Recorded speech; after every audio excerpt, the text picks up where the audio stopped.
وعلى هذه النيات الصالحة إلى حضرة النبي المصطفى رسول الله محمد صلى الله عليه وسلم وعلى آله وأصحابه وأزواجه وذريته وآل بيته لهم الفاتحة. أعوذ بالله من الشيطان الرجيم. بسم الله الرحمن الرحيم. الحمد لله رب العالمين الرحمن الرحيم مالك يوم الدين إياك نعبد وإياك نستعين اهدنا الصراط المستقيم صراط الذين أنعمت عليهم غير المغضوب عليهم ولا الضالين. بسم الله الرحمن الرحيم. والمقالة الثانية makalah yang kedua. An Abi Bakrin As-Shadiq radhiyallahu anhu, dari Abi Bakar As-Shadiq radhiyallahu anhu. Awak terdengar enggak? Serius?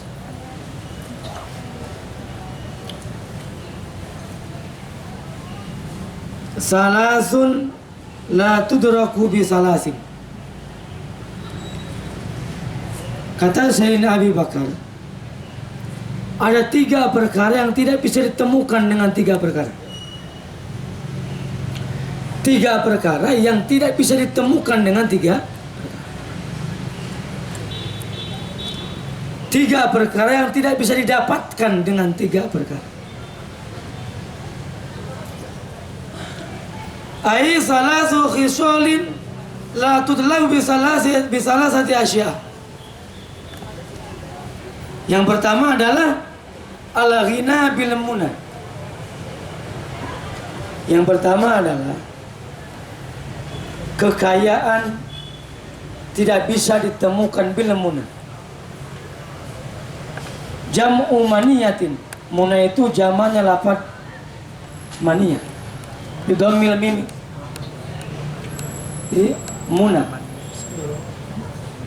Maksudnya apa? Fala yasulu ala ghina bil amani. Kekayaan itu, kecukupan itu tidak bisa didapatkan dengan angan-angan.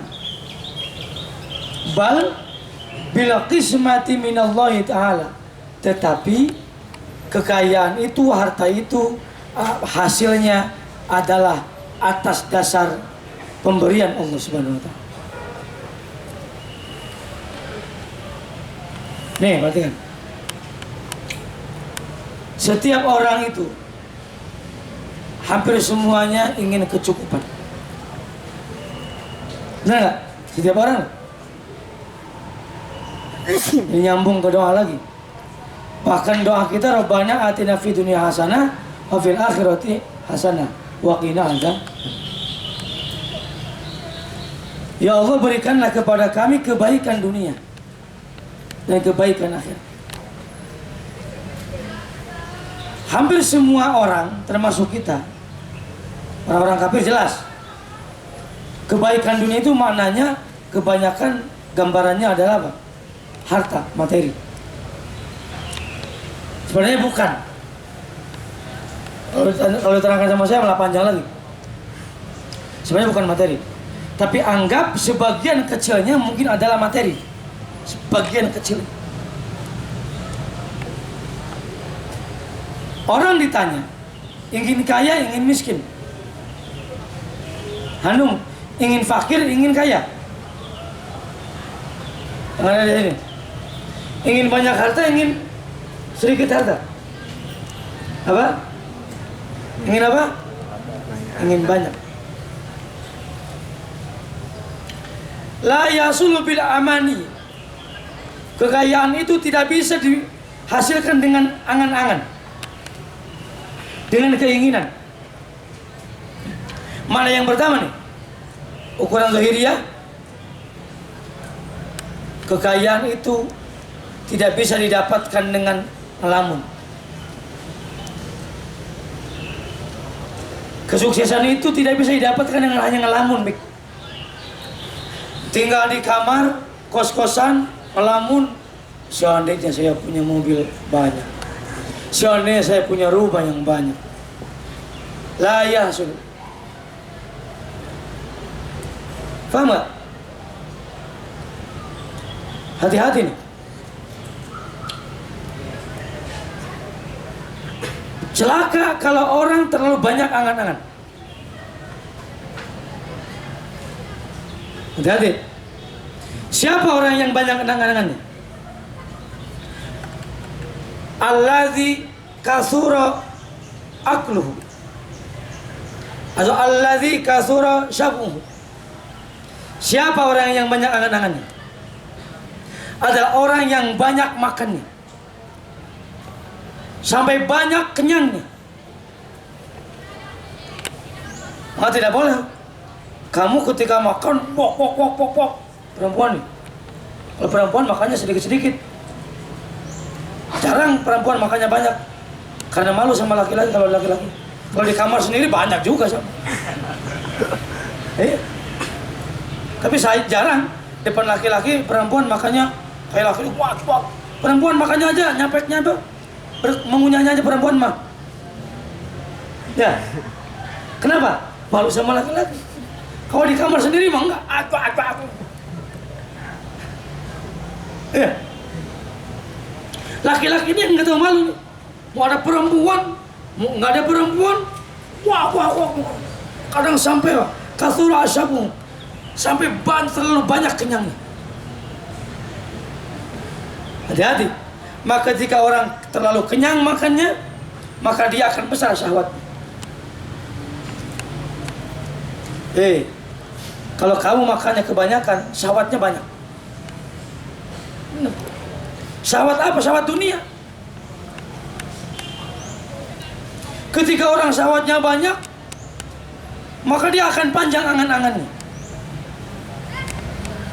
Coba aja kan. Setelah makan enaknya apa?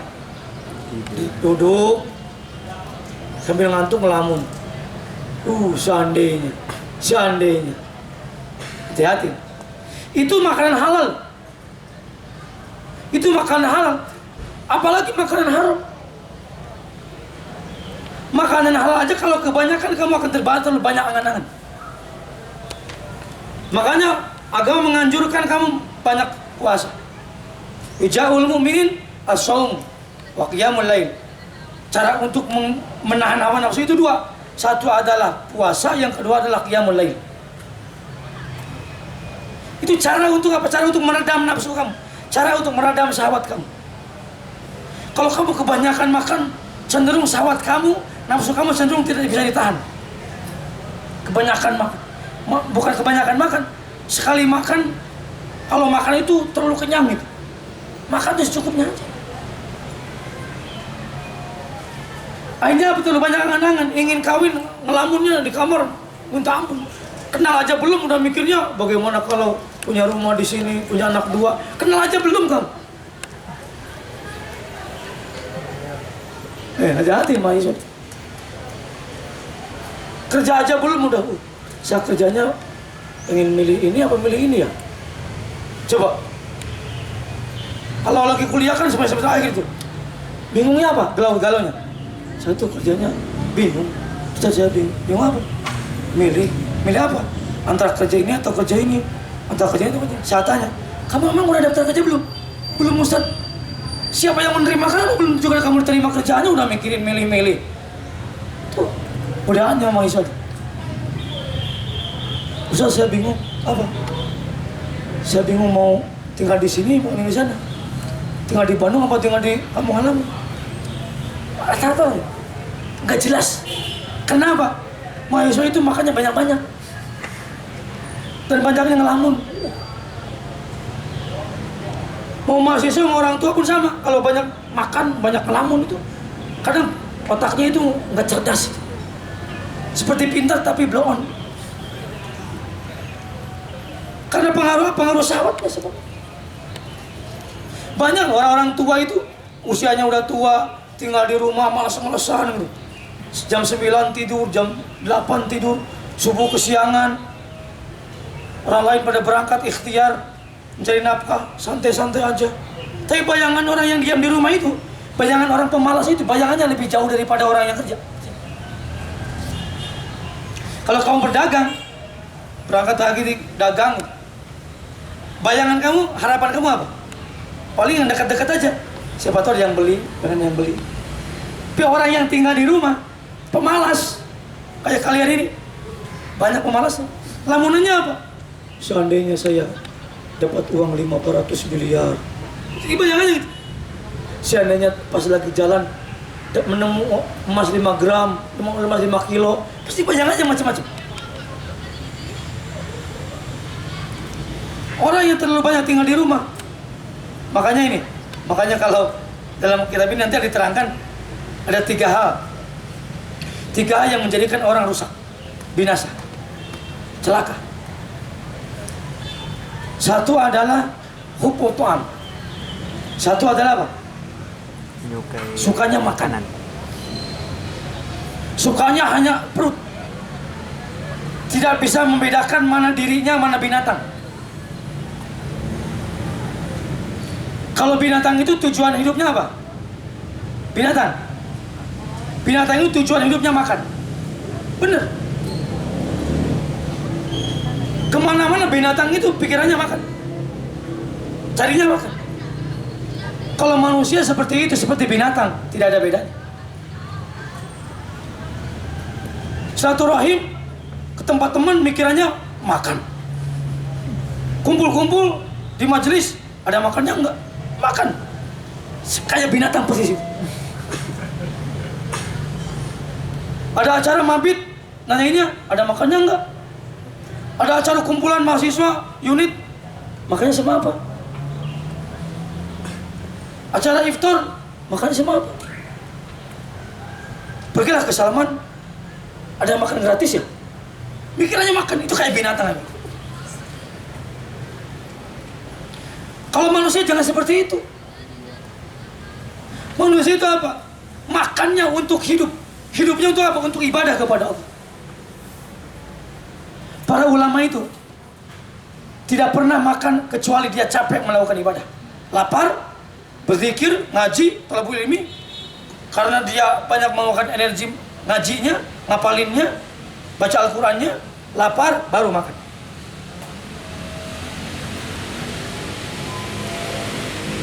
Apa? Makanan yang masuk kepada perutnya itu digunakan tujuannya untuk benar-benar energinya dikeluarkan untuk ibadah kepada Allah.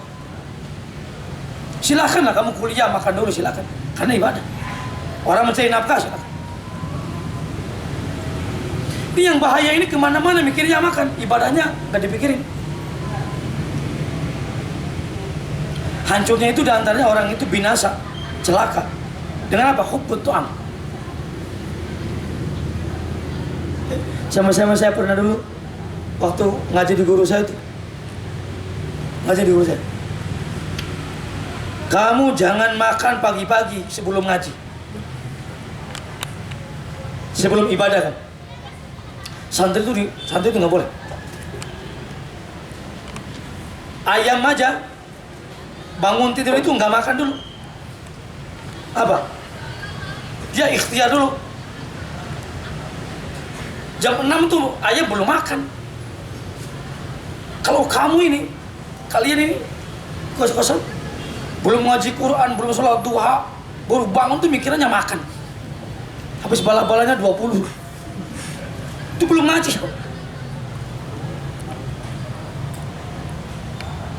Ngaji Quran dulu, makan. Guru saya dulu. Ngaji dulu, talabul ilmi, ngaji kitab dulu. Udah beres ngaji, silakan makan.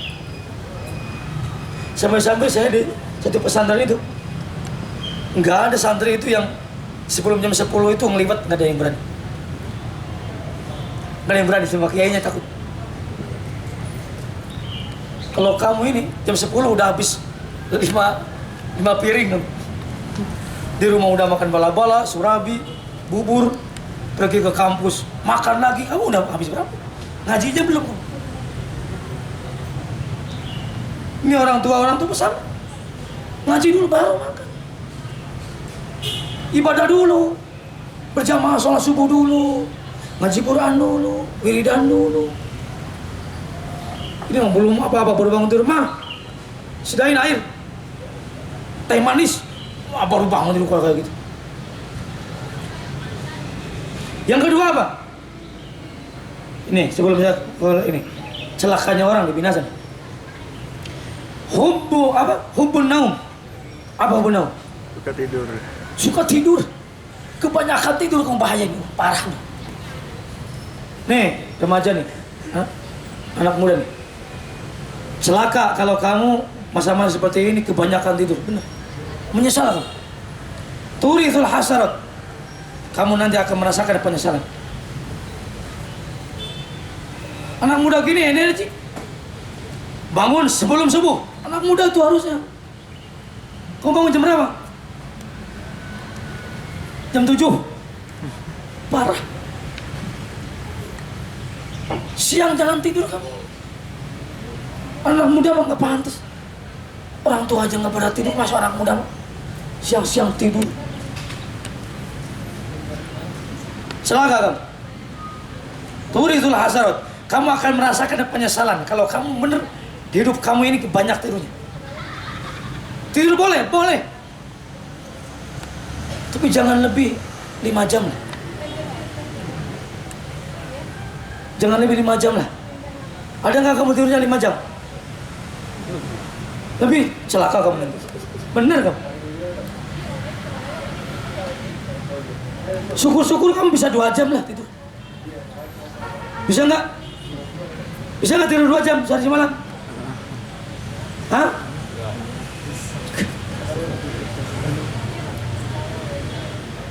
Para ulama-ulama itu jarang tidur. Para ulama. Cuma masalahnya kalian bukan ulama sih. Ya, bisa saya kan bukan ulama. Siapa bilang saya? Saya nggak bilang kamu ulama. Kamu ini orang berokok. Ulama. Tapi minimal kita mengikuti para ulama, belajar. Celakanya orang apa yang kedua? Hubbun. Awat. Perempuan jelek loh punya tidur itu benar. Kalian nih kalau nyari perempuan jangan cari perempuan yang tumor. Apa tumor? Tukang molor, jangan. Rugi kamu. Perempuan pun jangan terima pinangannya. Kalau lihat laki-lakinya banyak tidur kayak gitu. Jangan apa? Apa kata Bang Turithul hasarat? Benar. Baik. Anak muda, orang tua pun jangan banyak tidur. Mendingan baca Al-Quran tinggal di rumah. Iridan, zikir kepada Allah. Belajar ilmu, baca buku. Berjamaah sholat, ke masjid, thalabul ilmi. Itu. Karena apa? Orang banyak tidur itu asal angan-angannya banyak. Yang ketiga apa? Hubbur rohati. Apa hubbur rohati? Banyak istirahat. Senang istirahat. Rohat. Istirahat. Dikit-dikit istirahat. Dikit-dikit istirahat.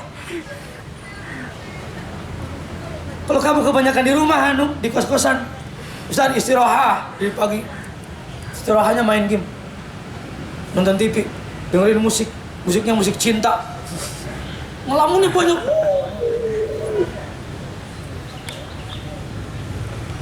Jangan banyak istirahat, jelek. Istirahat udah malam hari aja. Kamu setelah ngaji, selesai ngaji, beres ngaji, silakan kamu istirahat. Kalau kamu kebanyakan diamnya, nih, jangan ngomong. Ikhwan, termasuk Ikhwan, daripada kamu tinggal di kos-kosan sendiri, nggak ngaji di kos-kosannya, nggak baca buku, nggak ngerjain tugas, nggak ada kerjaan, mendingan kamu keluar rumah. Main kamu silaturahim, kumpul sama orang. Jelek kamu di kos-kosan sendiri, kegiatannya nggak ngaji, nggak ngerjain tugas, ngelamun tidur, bangun, makan, tidur, bangun, makan. Jelek kamu kayak gitu. Itu mengibarkan otak kamu banyak angan-angan. Sebenarnya mau anak muda mau orang tua sama saja. Mending kamu silaturahim. Kecuali kamu tinggal di rumah, di kos-kosan, baca buku, baca kitab, baca Al-Quran, zikir kepada Allah. Silakan. Selain itu kamu mendingan keluar rumah kamu. Silaturahim, main aja udah. Biar otak kamu tidak banyak ngelamun. Kebanyakannya orang celaka itu kayak gitu. Akhirnya apa? Ngomongnya nggak nyambung lama-lama kamu. Kayak gitu. Keadaan seperti itu, tidak punya apa-apa, uang aja masih dikasih orang tua, ngomonginnya udah rumah, ngomonginnya udah mobil, ngomonginnya udah macam-macam. Paham gak? Lanjut. Itu mah tadi. Yang kedua, sekali lagi kekayaan itu, harta itu adalah pembagian Allah. Sekeras-kerasnya kamu usaha, Allah yang berikan rezeki kamu. Tidak boleh sombong, kamu sombong dengan ikhtiar kamu, dengan otak kecerdasan kamu. Karena apa? Harta benda semuanya adalah karunia Allah. Sampai-sampai Nabi Sulaiman mengatakan, "Hadza min fadli Rabbi." Kekayaan kamu belum seberapa dibandingkan Nabi Sulaiman. Kekayaan orang tua kamu belum seberapa dibandingkan dengan Sulaiman, dengan Nabi Sulaiman. Tapi Nabi Sulaiman mengatakan, "Hadza min fadli Rabbi." Ini semua karunia Allah. Bukan kerja keras kamu, bukan kepintaran kamu. Tetapi secara zahiriyah sekali lagi wajib memberi ikhtiar dan harus ridho terhadap apa yang diberikan oleh Allah Subhanahu wa taala. Yang kedua, wasyababu bil khidabi. Tidak bisa didapatkan masa muda, kemudaan itu bisa babi dengan apa? Bil khidabi. Bil khidabi dengan apa? Rambut dicat dengan pecatan rambut. Tidak bisa didapatkan. Kamu ingin disebut muda selamanya, tidak bisa. Paham gak? Umur itu tidak bisa dibohongi. Kamu tidak bisa ingin terlihat muda dipikok terus.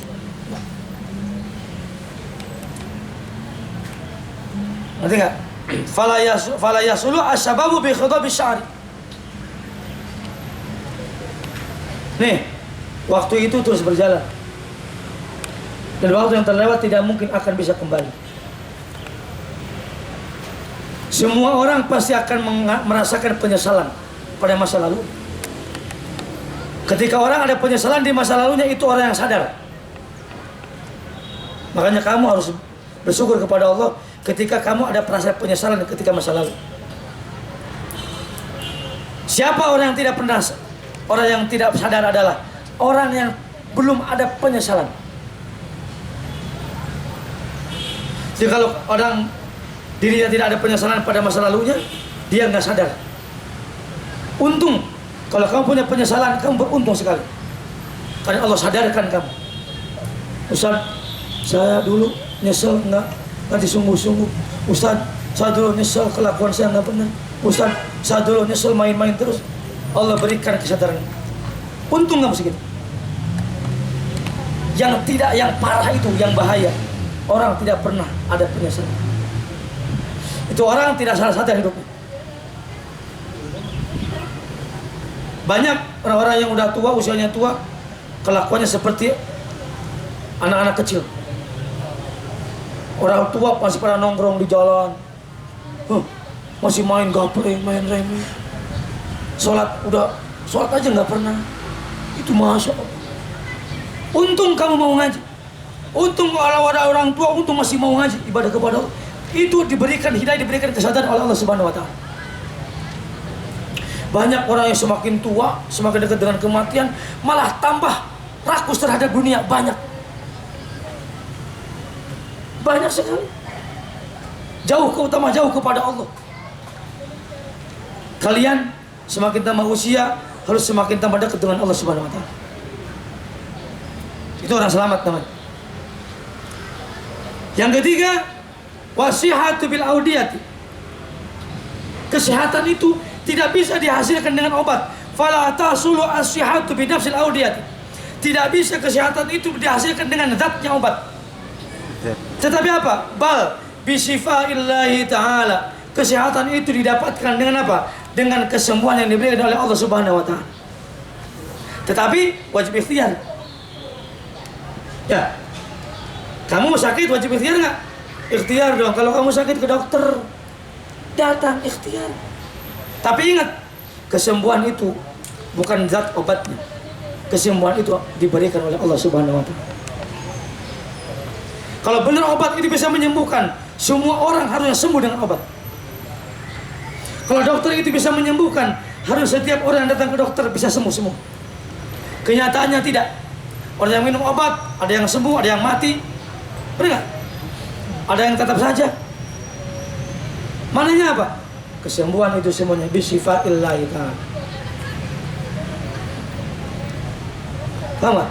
Tetapi tadi ikhtiar. Jangan kamu sakit, udahlah saya mah terserah Allah lah, mau mati-mati aja. Jangan. Orang mukmin tidak seperti itu. Berikhtiar. Paham? Pertanyaan. Udah satu lagi masalahnya? Nggak ada? Pertanyaan? Apakah orang mukmin itu selalu punya penyesalan nih dalam hidupnya, dalam fase hidupnya? Perhatikan. Menyesal terhadap dosa itu adalah di antara yunawirul qalb. Di antara hal yang mencerahkan hati manusia adalah dia ingat terhadap dosanya. Supaya apa? Supaya dia ke depannya lebih berhati-hati meninggalkan maksiat. Itu penyesalan. Bagus. Tetapi juga menyesalnya jangan sampai memutuskan rahmat Allah. Berasal. Paham? Banyak orang-orang banyak dosa akhirnya, lah saya mau udah tanggung dosa lah. Mau udah tanggung dosa, banyak dosa, masuk neraka nggak apa-apa. Jangan. Allah itu Maha penerima tobat. Wala taqnatu min rahmatillah. Kamu jangan memutuskan rahmat Allah. Sebanyak-banyaknya dosa kamu tobatan nasuha, Allah ampuni. Allah itu Ar-Rahman Ar-Rahim. Allah Tawwab Ar-Rahim. Allah itu Al-Ghaffar. Tetapi ada penyesalan, ingat dosa itu harus. Karena apa? Kamu akan lebih berhati-hati dalam hidup supaya kamu meninggalkan maksiat kepada Allah Subhanahu wa taala. Paham? Tapi tadi tidak kategori putus asa. Allah pasti akan mengampuni kalian selama kalian tobat dan nasuha. Hah? Ya? Setelah lebih saya. Enggak pikir lagi lah. Kalau rencana itu gimana Pak? Rencana jangka panjang atau gimana? Rencana itu beda dengan tulul amal, dengan angan-angan. Boleh. Boleh, orang punya rencana itu boleh. Maka dalam Al-Hasyr itu apa? Wala tanzur nafsu ma qaddamat lighad. Walaupun itu maknanya mantapnya sebenarnya akhirat. Mantapnya. Silakan kamu punya rencana. Yang tidak boleh itu tulul amal. Angan-angan. Apa bedanya rencana dengan angan-angan? Para ulama mengatakan kalau angan-angan itu tidak sejalan dengan apa yang dia lakukan. Itu namanya angan-angan. Ingin makan tapi tinggal terus di rumah. Enak banget makan sama daging ayam, daging onta. Tapi di rumah tuh sampai lapar. Itu angan-angan. Rencana itu apa? Wah enak nih kalau makan dengan daging ayam. Kamu usaha cari uang. Udah cari uang, kamu cari ayamnya. Cari ayamnya, kamu sembelih. Itu rencana namanya. Yang bahaya itu apa? Angan-angan. Jauh ke depan keinginannya, tapi tidak sejalan dengan apa yang dia lakukan. Itu yang mengotori hati sebenarnya. Bahkan para ulama mengatakan yang akan mengeraskan hati. Min qaswatil qalbi. Yang akan mengeraskan itu apa? Terlalu banyak angan-angan. Banyak ngelamun. Daripada ngelamun, nih kamu keluar rumah, silaturahim, ngobrol sama orang yang baik-baik. Daripada tinggal di rumah terlalu banyak angan-angan. Kenapa? Akan menjadikan keras hati. Baik, dah, ulang Fatihah.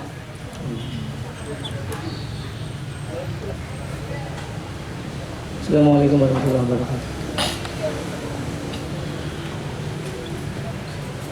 Seperti